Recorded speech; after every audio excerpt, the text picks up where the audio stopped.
for any guys watching this that are maybe new to being DOMs, we might have like a list of things that we're looking for or be filtering very hard for somebody.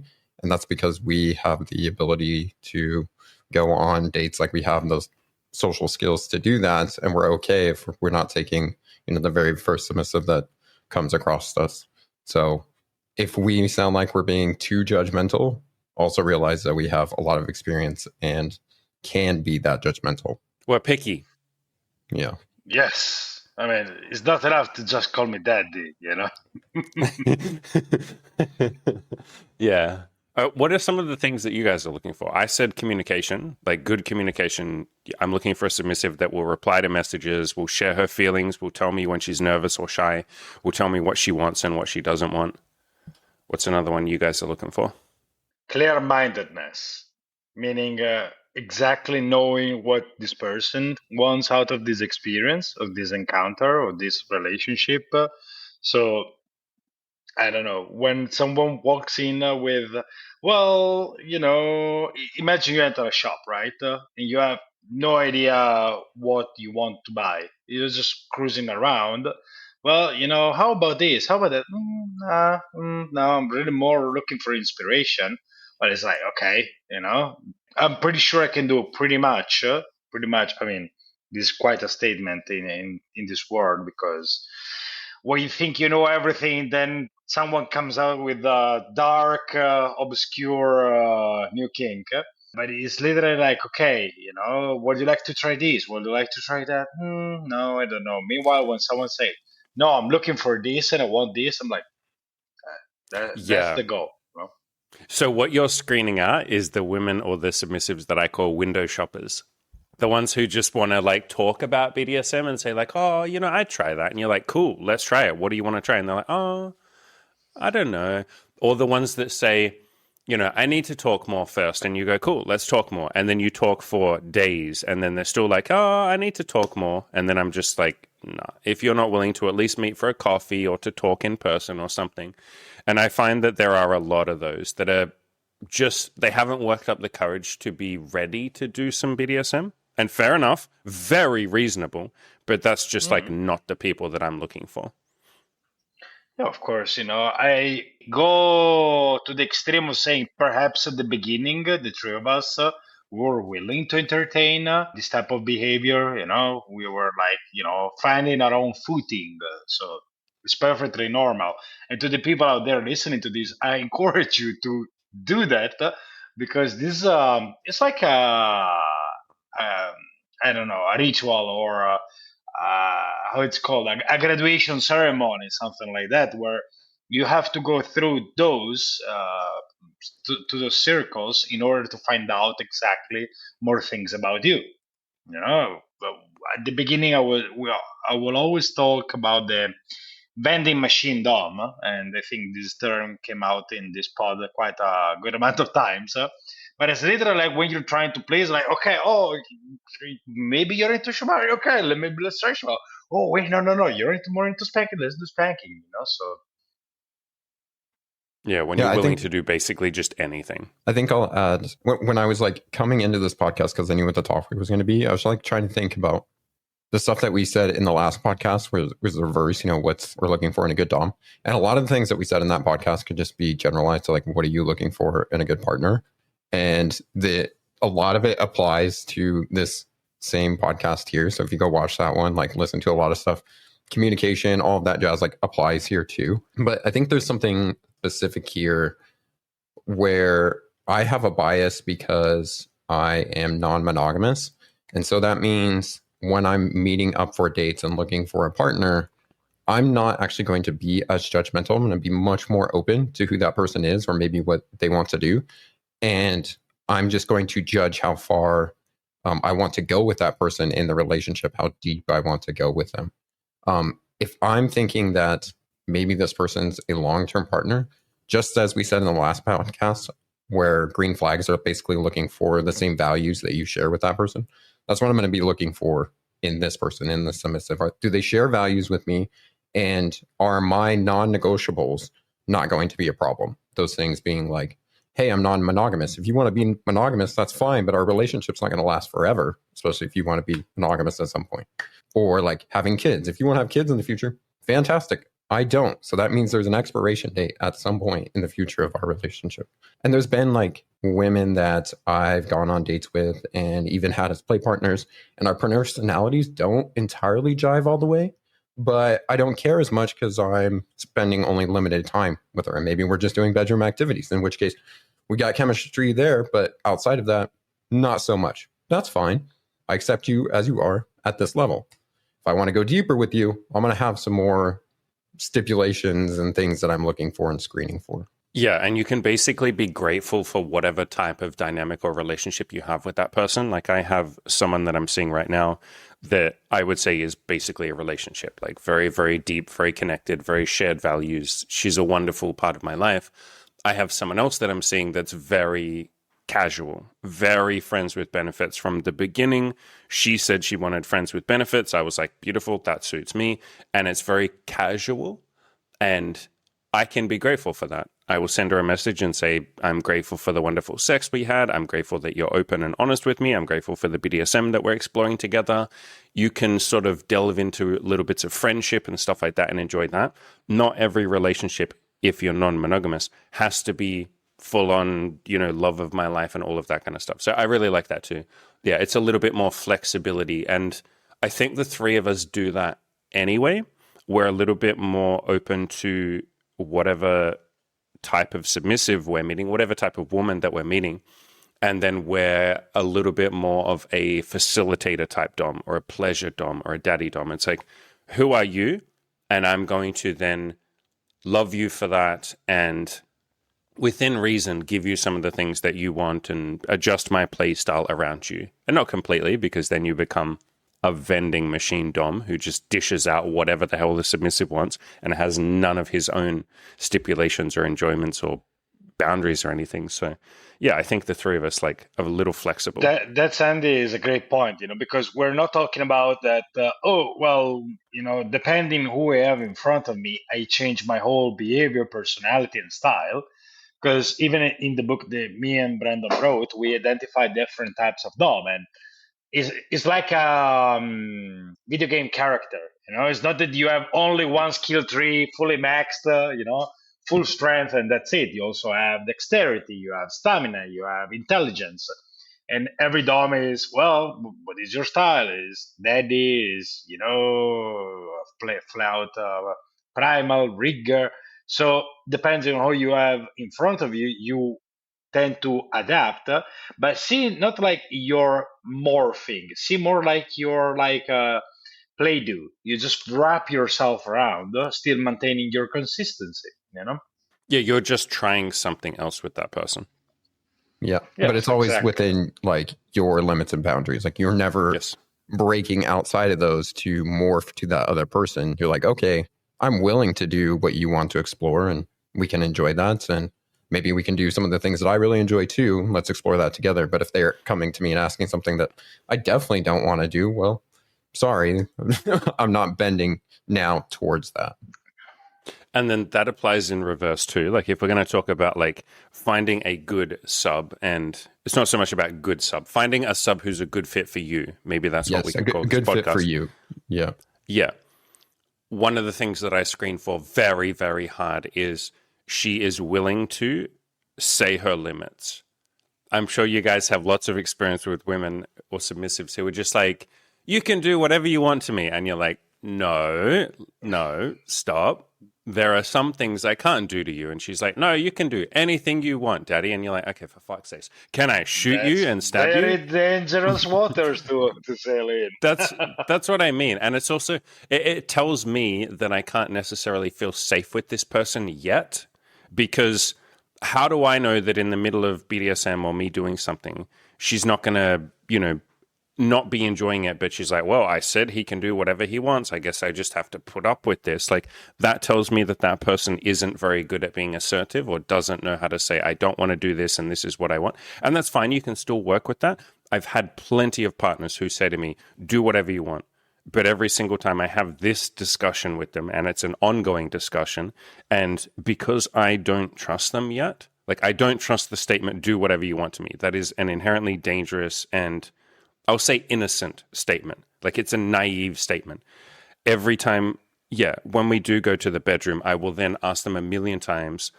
Like, I'll stop in the middle of BDSM or sex and say, like, how are you feeling? How is this? What would you like next? What's something you didn't like? And I will try and generate that conversation of getting them to figure out, like, what are my limits? Because everyone has limits. A lot of people just don't know them yet. Yes, and if I may add, I mean, for everyone listening, this statement is not necessarily a bad thing that someone is doing. Okay, I want to clear out that is usually it reveals someone that is projecting from their own mind. Well, I would never do something that is bad, so this person will never do something that I would consider bad. Problem is, you cannot read minds, so you'll never know exactly. And that's why if you still work with this position, it's just going to be a little bit more of safety checks. I mean, those have to be always in there, you know. But yeah, I understand it. When you have a script, when you have a play that you went through it, and you are like dictating the scene, the tempo, and the pace, and all of a sudden you have to be like, okay, well, this wasn't scripted. I went a little bit freestyling, so let me check exactly fine. You know, you need to keep all those windows open in your mind. It might be a little bit less immersive as an experience, but you know, that's is still what you work with. Yeah, I, I hesitate that I say that I require them to be able to communicate and like say their limits and stuff. I guess I'm looking for more for a willingness, like you are open to having this conversation, because maybe they don't have the skills to do that yet, and that's fine because I have the skills to facilitate this conversation and I will pull those things out of you.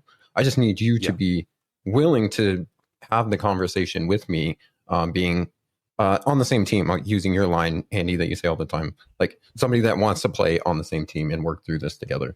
The other thing that I'm often looking for is a willingness to learn.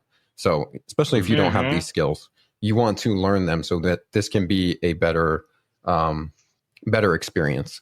And just as we do as DOMs, and definitely all of us probably did in the beginning, had a huge ego and thought we were the best at sex or best at doing this stuff. And we're like, well, we're going to do it this way. And I don't need to learn anything new, especially if the other person's more experienced. I don't need to learn that. No.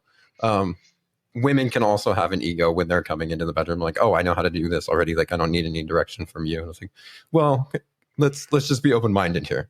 So definitely looking for open-mindedness as well. Yeah. That's something I call the ability of being coached, because sometimes you literally have to explain someone that they are that convinced that they are doing it right, you know, but no, this is not how you do it. You know, maybe you saw some adult movie, some stuff, or reading some blog of someone that explained to you wrong, or you got the wrong idea from it. And all of a sudden you're like, well, let me show you how it's done. And you take it personally and you're like, wait, what do you mean? I don't know how to do it, you know? So I can imagine roles reversed, like someone spanking a girl, and the girl's like, "Well, that's not how you spank a woman, you know. Let me show you." And the guy will be absolutely ego crushed, and like you say, Brandon, it happens the same for women. So the ability of getting coached—that's something that I also look forward, because, oh boy, what I'm gonna do? I'm gonna sit there and just pretend that I like something that clearly I have a conflict with, you know. So and it's actually a great sign when someone is willing to take a step back and see what the other person how the other person wants it. Not necessarily has to be the correct way, you know. It's not that, well, you didn't spank me at the exactly 72 degrees angle, so well, your technique is valid. It's I like prefer it more in that way. So you're coaching someone, you're training someone to deliver it in the ways you want. And as a dom, that's something that sometimes is overlooked. You know, the ability also as a dom to be coached, because the sub is coaching you. Is not topping you from the bottom. Is literally coaching you as like push the buttons in this sequence. You know, so this is something that I think, if we also want to make a connection from the last video, it's an ability that in both dominants and submissives, it's quite important in my opinion. Yeah, because we're Yeah. both speaking up for our needs. We're like clarifying, like, hey, here's my need. Like, I want to be pleased in this way. And here's the way you can actually do it. And if you do it that way, you will fulfill my need. The problem is a lot of times anybody, it doesn't matter, Dom, sub, whoever, we assume we know how to meet that other person's needs. And so we do it in the way that we think we're, supposed to do it. And then it doesn't work. It doesn't fulfill their need. And we're like, well, I did the thing. And I was like, well, actually, you didn't. You didn't do it in this way that actually fulfills it for me. So, I guess what I'm looking for in that other person is the willingness to actually listen to what my needs are. Like, as much as I'm listening to her and like trying to facilitate this experience, that she's also listening to me and wants to, finds pleasure and excited to meet those needs.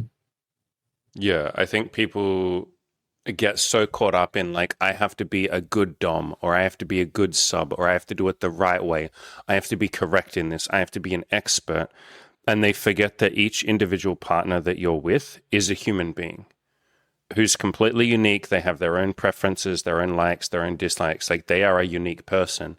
And so for me, BDSM is more about figuring out how we fit together rather than me doing it right and her being a good girl and shutting up and doing it the right way. Like, I try not to look at things in terms of like, you're doing it correct or you're doing it right. It's like, no. How can we fit together and have the best experience possible, or like a beautiful, wonderful, great experience?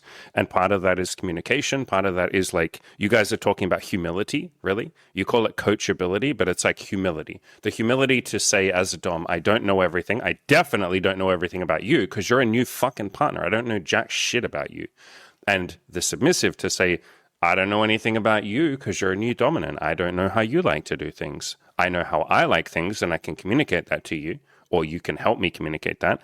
You know what you like and you communicate that to me. And then we see if we're a good match, if we fit together, or how we can fit together. Yeah. And if we don't fit, that doesn't mean that you're a bad person or... Thank you for fucking saying that. Yeah, because what I see a lot in dating is like, oh, this person wasn't a good match for me, so that means they're a shitty person. And like, can I interrupt? Yes. I get so like passionate about the topic of red flags. Motherfuckers will just say, this is a red flag. This is a red flag. Oh my God, he did that. That's a red flag. Oh my God, she did that. That's a red flag. It's like, no, that's just something you're not into. One person's red flag is another person's green flag. You're being judgmental as fuck when you say like, red flag, that person's a bad person. They're evil. They're bad. I would never date him. And it's like, yeah, but the next woman would. So yeah. I interrupted. Yeah, 100%. And looking for people that like accept differences, are able to work with that. And then, yeah, if we're not a good fit, wonderful. If you want something that I don't, wonderful. Let's part ways. It was great meeting you. And hopefully we find the people that we're looking for. As I was saying before, though, like some of those might match. And then we just have a level of relationship where we flow well together. And like, we don't have to push it beyond that and to an area where those are going to become real problems. Yeah, I mean, also to add, that's a great point also you made, Andy, about the other person will, of course, guys, we're speaking about a certain type of relationship, a certain type of dynamic in a relationship between two persons, two, three, whatever,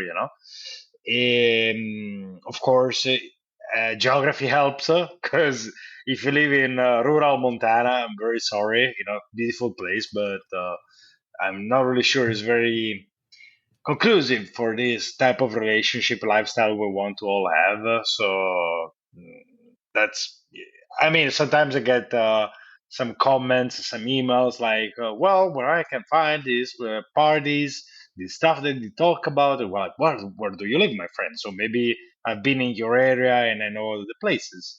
Well, I am in middle of fuck nowhere. I'm in Bath, UK, I'm like, wait, what?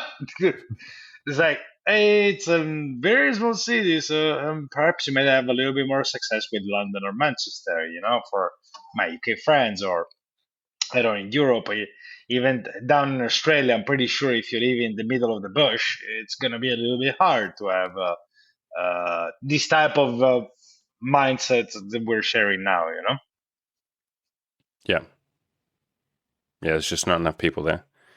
Let's talk a little bit about how to actually screen, because that was the topic. Like, how can you actually find someone? I think maybe the first thing I would say, if you're a dominant or you're just getting into BDSM and you feel that you're gonna be dominant, I think the very first thing to think about would be, what dynamic do you think you might enjoy? Like, what would you as the dom like?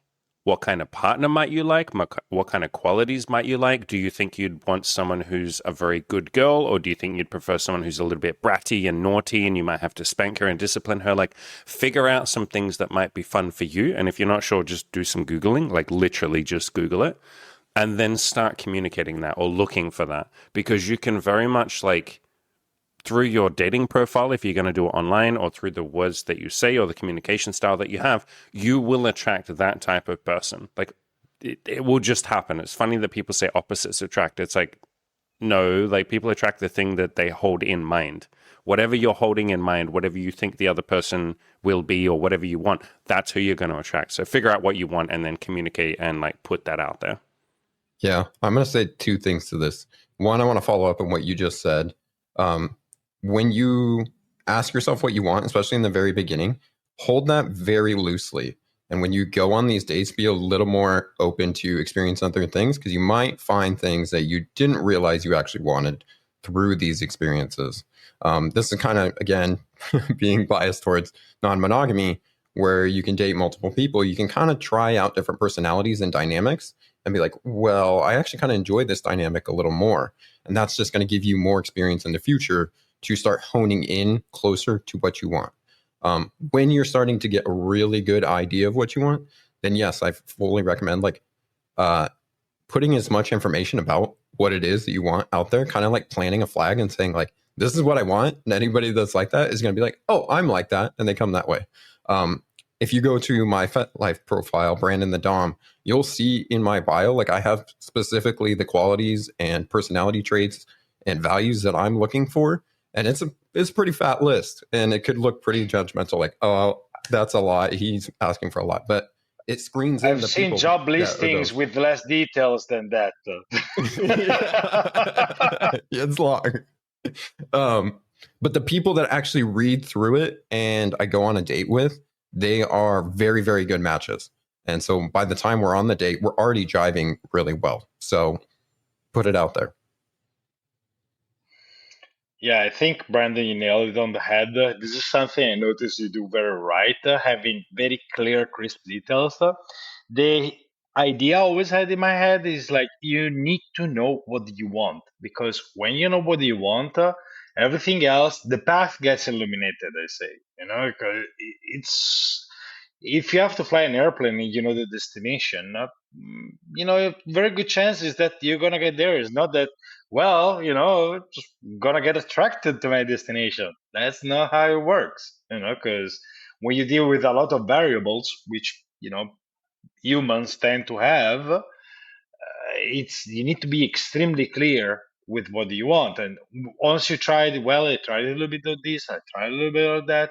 That's why my general advice is, I encourage you to try everything. Not, if you don't feel that a tinge of submissiveness inside you, that I would say, well, maybe you're a switch, so have a shot at it. If you don't have a tinge of that, it's just like, well, you have to explore your dominance more deeply and find out what you like, and then once you know it, you just go 100% on it, because that's the first part. And when you know what you want, you screen for everything else. You're just, I remember I was trying to date this girl. She was smoking hot. It was absolutely a head turner, but she was a switch. That in reality she was a dom. Okay, she was female dominant, but she was presenting herself as a switch. So when we were arguing about what we do on a date, we were always going against each other basically, and we never dated, we never did anything, because it would have just been a waste of time for both, you know and that happened because I knew exactly what I wanted from out of that, you know and I was able, look, it makes my heart cry not having a date with a beautiful woman like you, but what's the point? To piggyback off what you were saying, there are 3 stages of figuring out what you want, or like getting what you want. The first stage is just figuring out what you want in the first place. And for that, I would say experiment, try a few different things, be open to different experiences and all of that. The second stage is admitting that to yourself and accepting that in yourself. Some people do that stage very easily. Other people will wrestle with it for months, years, decades, their entire life. They will shame themselves. They will guilt trip themselves. They'll say, that's bad. I shouldn't want that. Or like they will worry that other people will judge it. And they'll go, is this okay for me to want this? So that's the second stage, admitting it in yourself that you want it. And then the third stage is fucking telling people, putting it out there. So again, first stage, figuring out what you want, just experiment, try some things. Accept that part of yourself that you want this. I'm allowed that as long as it's good for other people and good for me. Beautiful. I can have that. Third stage, putting it out there and actually saying, this is what I want. Yeah. There's in each of those stages, there's like a challenge that you're going to have to overcome. Like the first stage is awareness. Like you need to be self-aware enough to know what it is that you actually want. In our book, we talk a lot about awareness and like exercises to help you, like doing an erotic journal and helping you to start figuring out what that is. And then that second stage, you're working through shame, accepting in yourself, like, okay, this is a part of me and it's okay to do this. And you have to work through those things, especially if you start trying to do them in the bedroom, having that confidence to do it.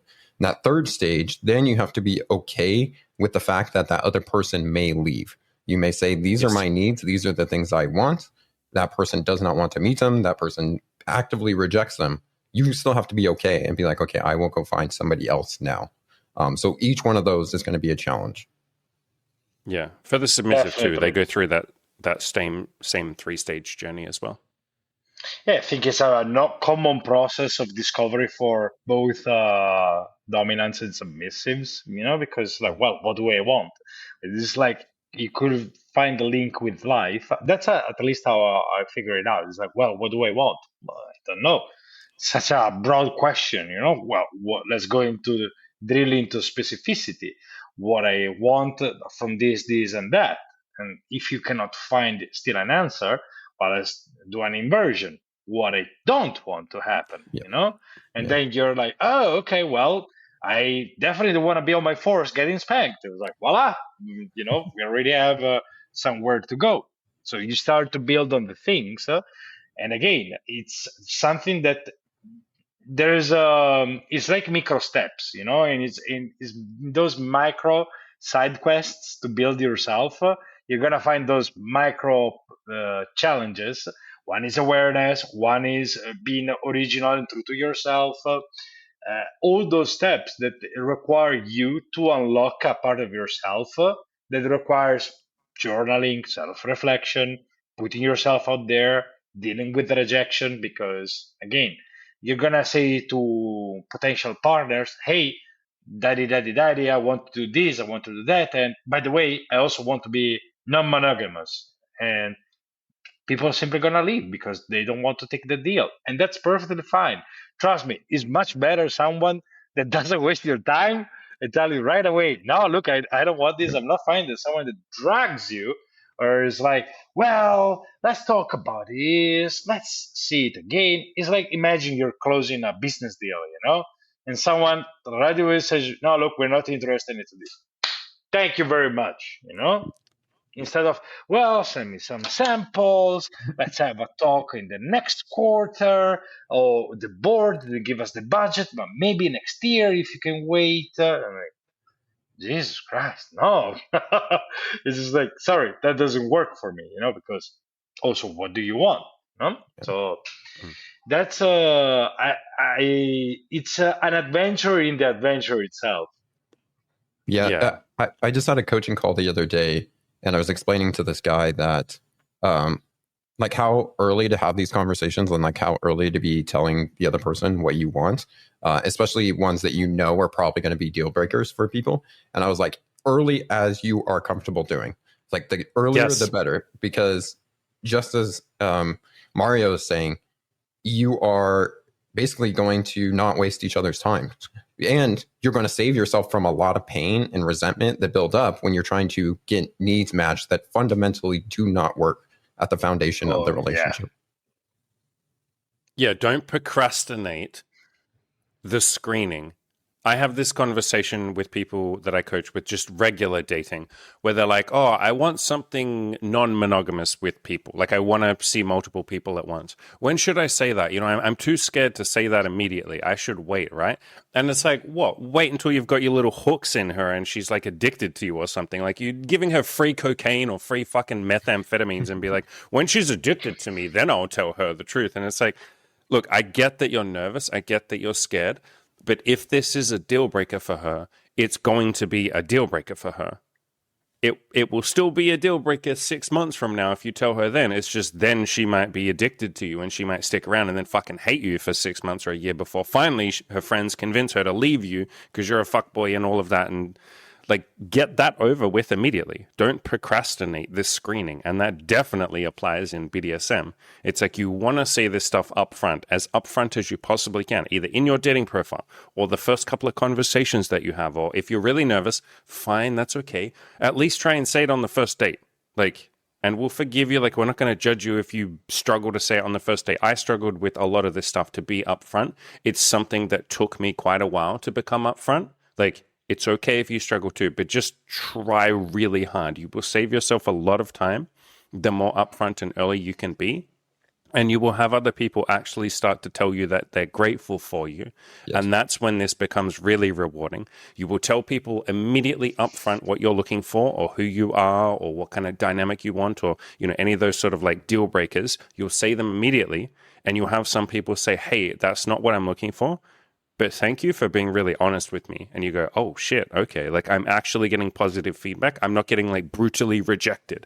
A lot of the time in dating and definitely BDSM, what people call brutal rejection is really just that they waited a long time to tell a deal breaker to someone. And then that person is like, what do you mean you don't want kids? We've been seeing each other for 2 years and now you tell me you don't want kids, you fuck. And it's like, well, you didn't ask. Like, you both did that to each other. So the more upfront you can be, the easier this goes. Yeah, and those are deal breakers, by the way. We're not talking about negotiation things or like, oh, who does the dishes on Tuesday, you know?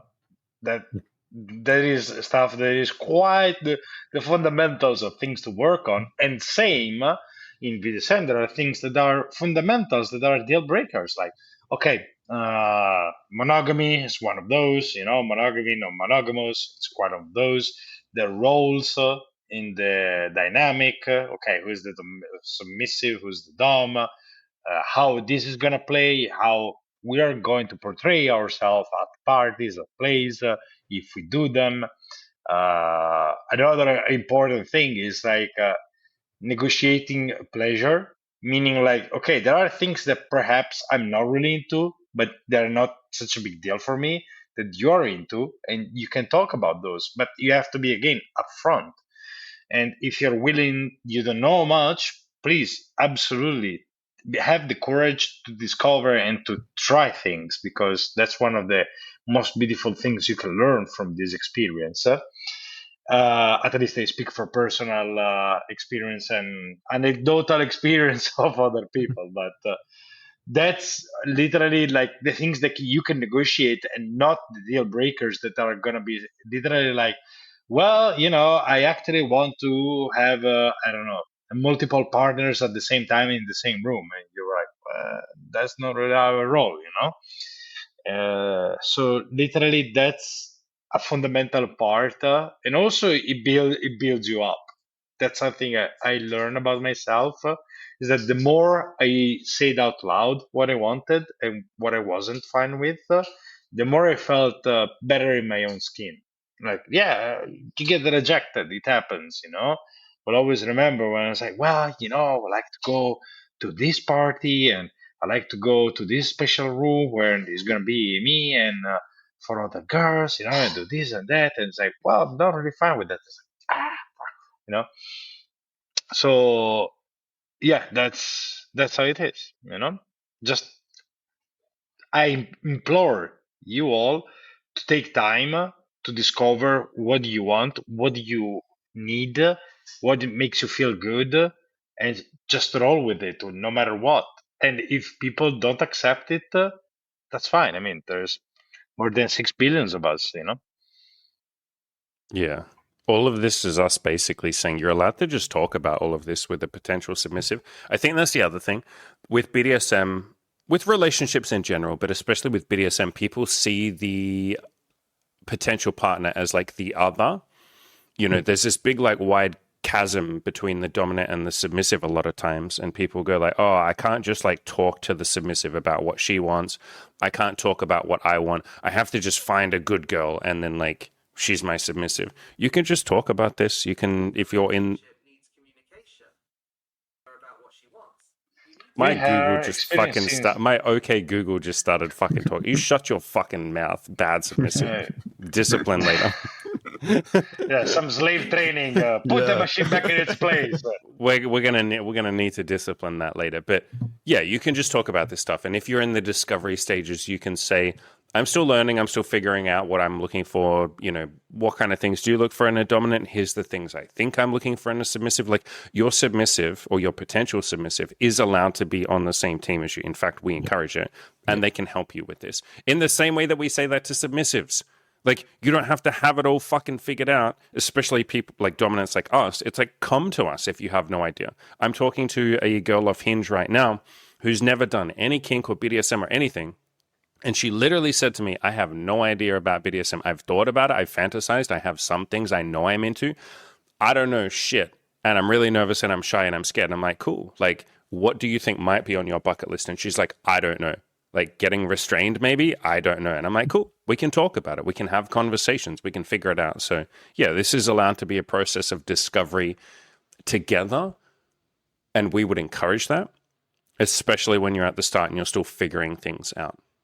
Yeah, I always am like trying to find that quality of one being willing to have the conversation, and we're going to do it on the same team. So like if you're a new submissive, you're willing to have that conversation, be coachable, and like go through that discovery phase together. If you're somebody who's been a submissive before and has been in the lifestyle a long time, great. We can also have that conversation. Just be willing to do that negotiation, work together, not trying to it's important that you're asserting your needs, but you're willing to, again, negotiate. We're building something together. We're not going against each other to try and like battle each other, find loopholes to get our needs met, things like that. And I try and keep that as like an underlying structure through the entire relationship. So as you know, time goes on and we start to get deeper, we're continuing to return to these conversations about what our needs are, what our desires are, and even the same like non-negotiables that I presented in the beginning of the relationship of like, hey, these might be a problem down the road if we're not on the same page. I'm going to keep bringing them up at like different stages of the relationship, just to like check in. Are you sure about this? Would you like to keep going in this relationship? Yes. Or if we're going deeper, I'm really serious that these are non-negotiables. It's not going to work if you're not okay and on board with it. So again, that's really important to me, is that willingness to have the conversation, but then have it ongoing. And we're on the same team as we're doing it. Because part of the purpose of a Dom sub relationship is like, we're in this relationship to reach a shared goal. And that might be just mutual pleasure for the both of us. But if we're doing, you know, a deeper dynamic, it's to build a life that others probably are going to look down on. But between us two, it's super fulfilling. And we have to be on the same team for that. So if you're not willing to have these conversations, to negotiate, to find ways to meet each other's needs, it's never going to work. I always make the example of where you see the movie with the Joker and Harley Quinn. You know, it's like you will see two psychos from the outside, but in their little world, you know, everything is to the extreme that actually people look down on that because of jealousy. You know, that they don't have that intensity of emotions and strength of emotions. So, literally, you said it right. You know, it's in every relationship, whether it's monogamous, non-monogamous, whether it's a committed relationship, is a long-term relationship, or is I don't want to say a one-night stand. You know, is let's call it a short-term relationship. It's there is always a moment where we're going to be a team. You know, there's going to be always a moment where we have a shared goal. So that's, in my opinion, that's what makes a team. You know, having a shared goal and we work together towards it. So it's literally like, hey, team, how are we going to do this? You know, when you play team sports, and well, of course, you want to win as a team sport.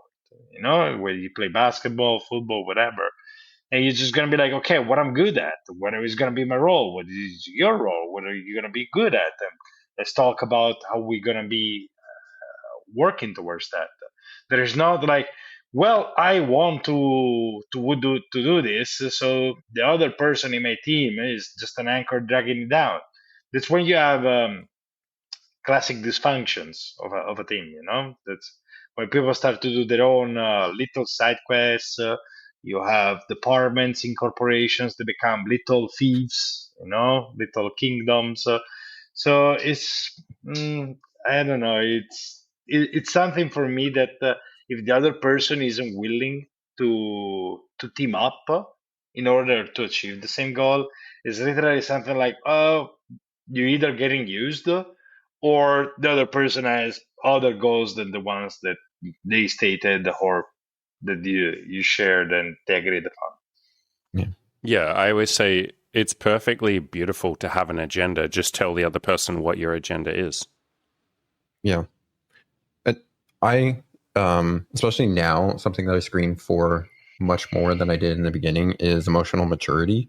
And I think that like underlies a lot of what we're talking about here, because if they don't have emotional maturity when I'm saying maybe no to one of their needs, like I don't want to meet that, but let's try something else. If they collapse into their ego and are not able to hear that, then like we're not going to be able to do this. We're also talking about, being upfront about our intentions, about our agenda. If you were trying to manipulate, and maybe you're not doing this out of malice, you might be doing it because you just don't have the emotional maturity yet to navigate your own emotions and speak up for your needs and those sorts of things. So you're trying to do it in some, backwards way instead of just being upfront about it. If you're doing that and you're not okay with me, like, hey, gently calling this out and be like, what's going on here? Like, I'm trying to figure out what you're actually doing. What's your motivation? I may want to meet that need, but you got to speak up for it. But if they're, still trying to hide it or go around that backwards way, yeah, this is not gonna work. I just don't do that anymore. I don't want to do that or deal with it anymore. Brandon, can you give a very quick definition of emotional maturity, like you would explain to a 5-year-old? Because I noticed when I use those words, we think both the three of us would agree on the same term, on the same definition. What I noticed that some people have, their own take on that. Sure. It would be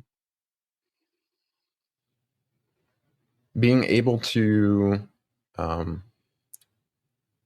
set your ego aside enough to listen and hear the other person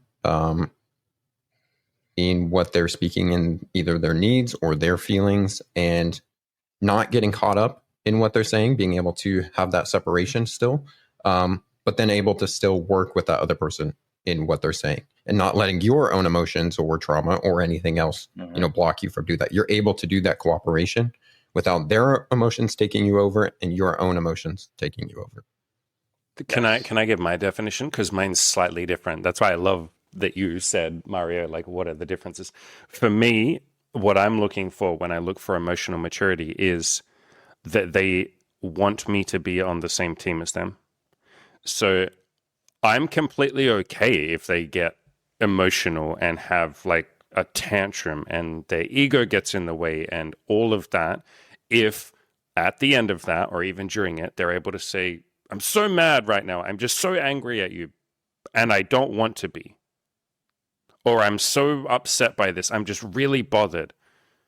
Just give me some space. Like, that is treating me on the same team. You're saying, I'm going to communicate to you what I'm feeling. I'm pissed off at you right now, but just give me some space and then I'll come back and we'll talk about it and it will be okay. I'm like, cool, you're just angry right now. That's okay. Like, I get angry sometimes. That's cool.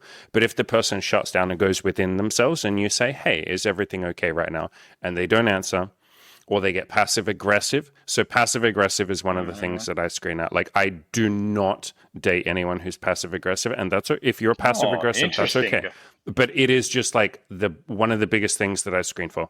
Like, maybe the biggest thing that I screen for, because when you're being passive aggressive, there's a little part of your brain that is telling you this other person right now is my enemy. Yeah. And I can't, like, I would literally prefer, this might sound like a funny way of saying it, not aggression, but like overt. I would prefer someone to overtly say, I'm pissed off at you right now. Like, you might call that aggressive. And then I'm like, cool, thank you for communicating with me. I get pissed off sometimes too. But if someone's like, no, it's fine, I don't want to talk about it. Like, I'll give them chances. I'll try and help them. I'll coach them when they're feeling better. But like, if it's something that's just their communication style is to be passive aggressive and they don't seem to be willing to work on it, and when we talk about it, they just say like, no, it's fine, I don't want to deal with, like, that to me is a deal breaker. So I'm completely okay with people not being emotionally mature as long as they want to become that. Because I didn't start out emotionally mature. Yeah, I would say that is emotional maturity, like having the awareness of your emotion, because you're saying they're like stating the emotion and then they're saying, hey, I need to be in this emotion for a while and then I can come and work on a team with you. Like, they're not attacking you and saying this emotion is because of you, you're wrong. This is like, everybody's taking responsibility for their own emotions and then we're going to work through it later. Yes, they're not back gaslighting you into like, no, what you're doing is wrong. No, your emotions are wrong. So that's a great point. In my opinion, it's three things. Like, so first of all, is self-awareness. So you are in your emotions. You're like, what I'm feeling it. Second is thoughtfulness. Is like, why I'm feeling this. And three is the empathy that you feel towards the other person. So it's the ability like to put your side. And it takes time to learn that. Okay. It's something, especially if you come from a very emotional background where you feel strong emotions like all an Italian can do. That's the first thing is to start to shake your hands and scream and raise your voice 50 decibels higher. It's literally like you need to learn and like, okay, well, thank you for sharing. What makes you feel like that? What did they say that made you say this? So, and again, this is great because when we talk about ego getting involved, and especially when there are intimate part exposed or there are vulnerabilities, whether they're physical or emotional, is extremely simple for people to get defensive. Okay, and start to, like I said, use all the tools that we have to deal with this. Usually, when we're not 100% self-aware, whether it's gaslighting, passive aggressiveness, stonewalling, or whatever, So, and if you read about the relationships, those things, then are the precursors of resentment, which is one of the poisons of relationships. So it's definitely having emotional maturity. It's definitely an amazing quality to have because it means you have done such an amount of work. It is literally like, I don't want to say perhaps the apex of what you should be aiming to, but definitely it's an amazing tool to have in your tool belt. Yeah, and I think I'll quickly jump in. Okay, you squeeze yours in and I will squeeze mine in. Well, I think mine's a little longer, so just go ahead. Okay. I'll Hey. If we all squeeze in at the same time. How dare you say yours is longer, okay? It's not how long it is, all right? It's what you do with it. Anyway, listen, so my point that I'm squeezing in, it's a perfectly normal length, okay? Thank you. Fuck. My point that I was going to squeeze in is we're not saying that we're looking for a partner who's perfect and emotionally mature and good at that. We're looking for someone who wants to work on it. And so that's one of the things that I screen really hard for. Someone who's into self-improvement or self-growth, or at least open to the idea of evolving and growing, because I'm into that. And so that's something that I look for. I think in a BDSM dynamic especially, you want to grow together, even if that's just casual. Yeah. So a perspective that I have that you guys don't is I went through a marriage and something like I one of the reasons like I screen so hard for emotional maturity now is because I've done so much work to get there, because I was not emotionally mature like when I was in my marriage.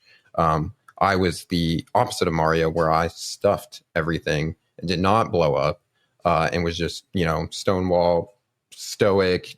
I'm not going to share any of this, or a little bit of passive aggressiveness. And that doesn't help anything in the relationship move forward either. And so I got better about that through the relationship. Like, shout out to my ex-wife, wonderful woman, to help me kind of work through that and work together and build these skills together. And then when I started dating afterwards, continuing to build those and just recognizing that how much dysfunction the relationship creates, even in the beginning when somebody's not able to have these conversations. And a lot of times it's because they're being shut down for, whatever emotion that they're having, or something's hitting their ego or whatnot. And like, if we get very practical, like in a casual relationship, one of the reasons that emotional maturity really helps is like if you're talking about things that you're into, kinks and whatnot, if you say, hey, I'm not into that, they're not going to be like, well, I feel super rejected right now, and like, I don't want to do anything. It's like, well, wait a minute. We're like, we're just talking here, like trying to find things where you're like, or one of the things that always still gets me is like being ghosted. I super love when, if we're not going to continue the relationship, I get a text that says, hey, I don't really want to continue this. They don't even have to like give me a reason, but just sending that text shows a little bit of emotional maturity. Like, you have some empathy for the other person on the side of this, and just letting them know, wonderful, that's great. In a long-term relationship, that emotional maturity is going to show up every time that you guys are having your conversations, negotiating things within the relationship. Every time you guys have a disagreement, that's where it's going to be even more crucial, because it's like, now we need to work through this disagreement. And if we can't, both be emotionally mature, not collapse, not get stuck in our egos, we're never going to be able to work through this. And we're just going to keep having it over and over and over and over again. Ideally, your relationship gets better over time because you work through all these little disagreements, and you build the strength to like have these conversations with each other. So that's why it's like one of the top things, definitely for me, that I screen for. Anything you guys want to add before we start wrapping up? Anything we haven't talked about? I'm pretty sure some of the guys, especially the guys that follow you from the dating side, Andy, are gonna be like, "Yeah, great! I love what beard man and bald man and Italian men are saying." So, but how don't find good sub? Give me detail. So perhaps we can make a quick dive into best practices, or how we are meeting submissives in their life. So I'll talk about me. On Hinge, I have a very BDSM profile. I make it very clear what I'm looking for. I screen really hard, and then I just talk to people. Like, a big part of this is the messaging and texting stage, and then obviously going on a date. It's really when I go on a date that I can get a feel for a person, but I will ask lots of questions, like, obviously presenting BDSM as the first thing that people see. I say, do you have experience with it, or is it something you'd like to be shown? What's on your bucket list? Have you taken the BDSM test, which is just the test that gives you like some idea of some of the dynamics that you as a submissive might be into, or you as a dom might be into? And then when we go on a date, I just talk about it. I say, like, what BDSM stuff have you always wanted to try? What's on your bucket list? What have you not tried? Or we might talk about that over texting. I also have a whole bunch of photos that I've done, because I do a lot of photography and I do a lot of photo shoots of the BDSM, and obviously all the women are happy for me to share those photos, and I will share them with a potential new partner and say, hey, here's a lot of my play sessions, here's what's involved, which of these appeal to you? So really for me, it's just a discussion. And then with women I meet in public, I just have that discussion over text as well. So if I meet a woman and hit on her in public, like one of the girls that I'm seeing right now, I literally met her outside. One of the first messages I send is like, hey, I'm looking for something non-monogamous, something, BDSM related. If that's what you're into, beautiful. If not, that's cool. And then we just start talking from there. So for me, it's just talking, and then I get a feel for who the person is. Because I put out so much content and a lot of it has like my philosophies in it, especially if I'm dating somebody from FetLife. A lot of them have been pre-screened through that, and they're obviously already into BDSM. So I kind of know those things a lot. And so when I go on the date, it's more finding out their personality and like, are we going to jive in those ways? And then our desires, are we going to be able to jive in those ways as well? But I have dated women from the apps, and very similar structure to you, Andy, where I'm very upfront about like, I'm looking for BDSM and I'm looking for something casual. And if they're okay with those things, I let them know like, hey, I have other partners, and I'm telling these things like on the date as well. And then we're also talking about things that we might be into. A lot of times they're brand new to this world. So I'm just trying to find out what things they might want to explore and kind of tell them how this works a little bit, the process of negotiation and safe words and things like that. So they kind of get an idea, and then we can talk about exploring. As we get deeper into the relationship, I guess I kind of have like check marks of when I'm bringing up other deal breakers, because I'm like, hey, we're getting a little deeper now. We should kind of talk about these things if we're thinking about a deeper relationship. And so if I'm starting to do that, I set up like monthly check-ins with my partner, and we'll basically talk about the status of our relationship. It's kind of like address state of the union address of our relationship, if you will. And we're trying to like work through whatever disagreements are happening. But in that, I'm bringing up like, here's some deal breakers. Like if we continue to go down this relationship, I'm going to continue to be non-monogamous. I don't want kids in the future.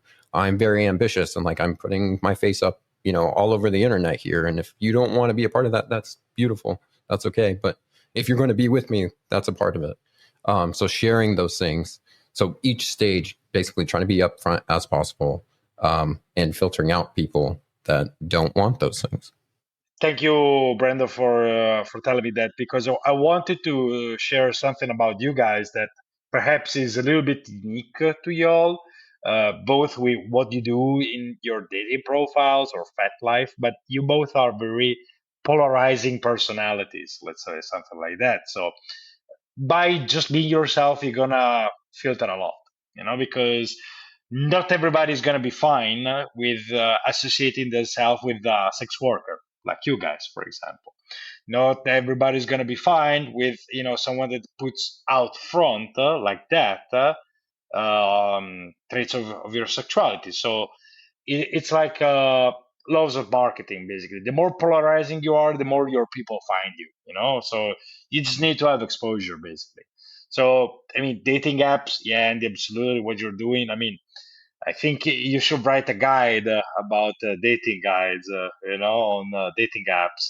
But I yeah, have. that's. Oh, did you? Yeah, I've done tons. Yeah. My big Tinder guide. And I've done a BDSM one as well No, on yeah, YouTube. of course. I was being sarcastic. I know. I I know, but was the audience sending. can't tell sarcasm through the internet. Oh, okay. But no, guys, check it out because there's a lot of stuff I think that the guide got more people laid than I don't know.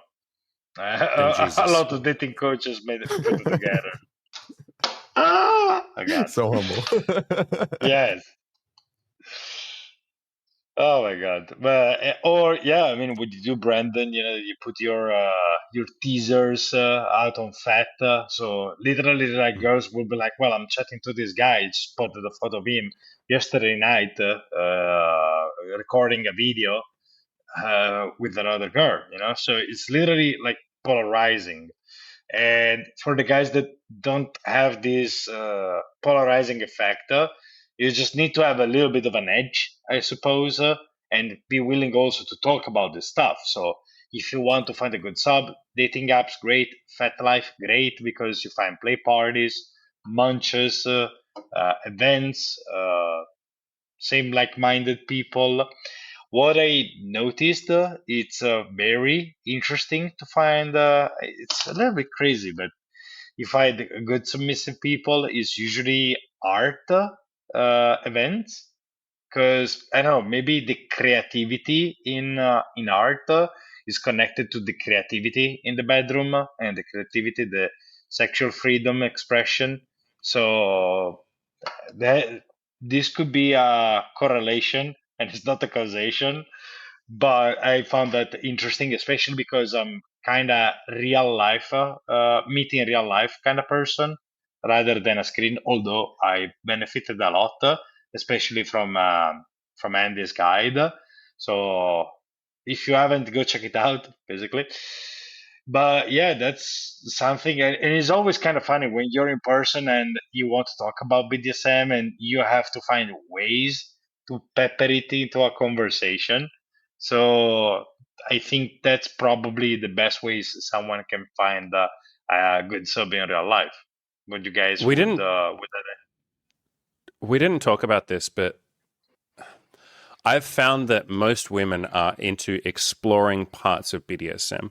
And so someone doesn't have to fully know that they're a submissive or that they don't have to have any experience with this. I just said one of the girls that I'm talking to from Hinge literally right now has never tried any BDSM, doesn't understand anything about that world or the community or anything, but she's had fantasies and wants to start getting into it. And I've found that's pretty common. So I think even if you just start with some very general light stuff, like maybe you guys can try a blindfold, maybe you can try some gentle spanking. Like I've found most women, the vast majority of women, are willing to try bits of it and then will happily walk down that pathway with you and see what they're into. So yeah, you could almost just say go find women.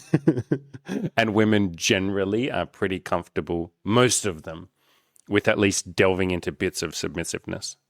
Yeah, you're doing a lot of absolutely. myth breaking, like when you go on dates, because everybody has preconceptions about what BDSM is or dominance and submission is. And so you're going to do a lot of like myth breaking when you're on the date and be like, well, it doesn't have to be that.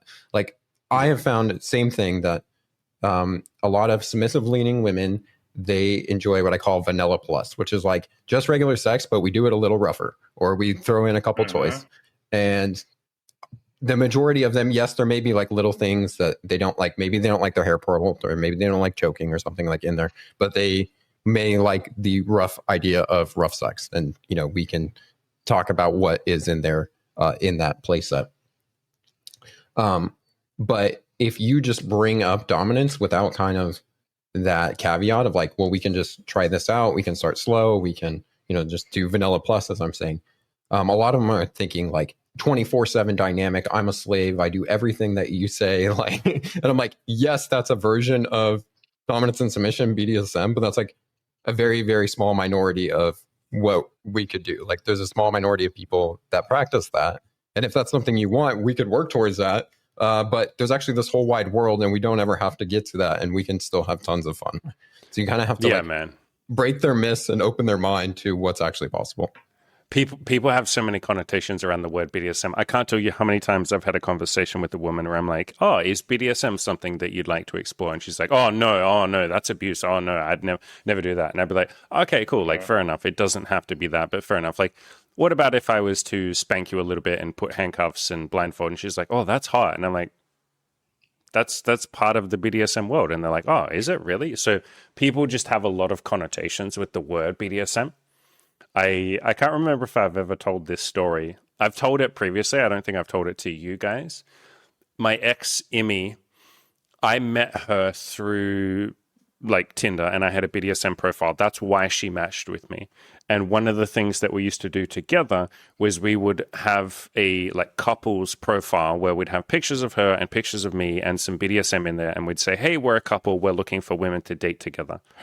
One of her sister's friends found that profile, sent it to her sister, and then her sister literally like invited her out for lunch, didn't tell her why, just said, "Hey, let's have lunch." And you know, my ex Amy said like, "Cool, yeah, let's have lunch."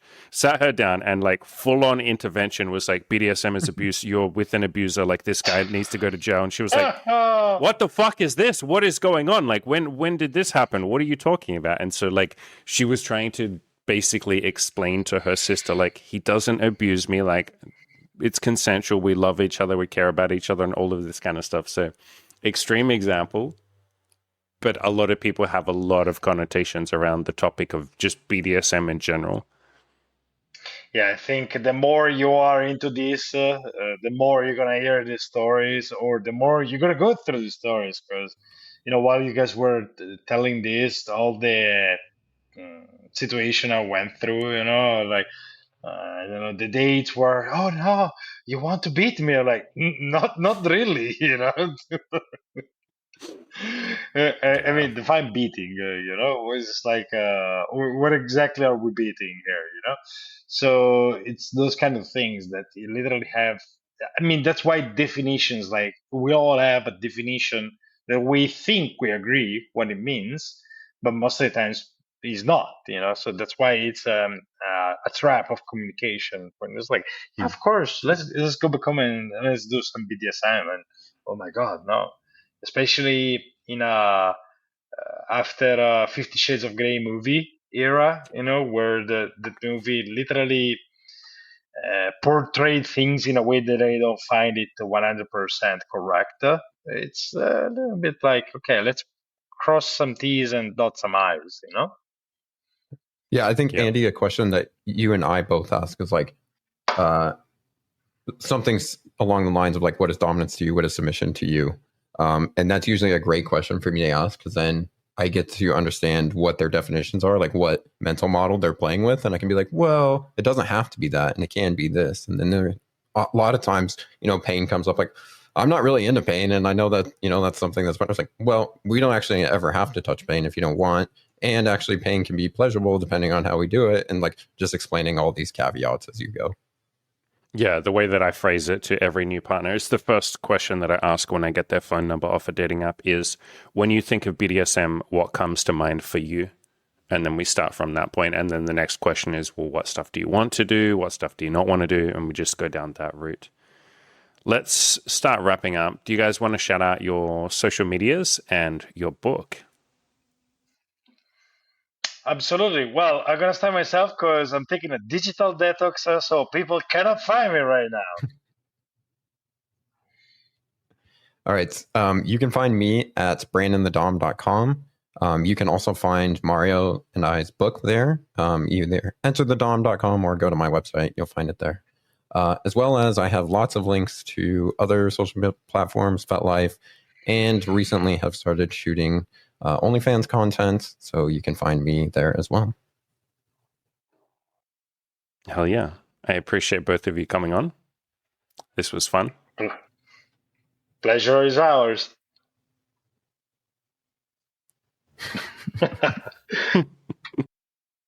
If you've been wanting an amazing, awesome, elite sex life, tons of threesomes, plenty of wild adventures, and great memories with awesome people, we would love to help you get there. Here's just a little bit of what our coaching clients have achieved in their time in the program.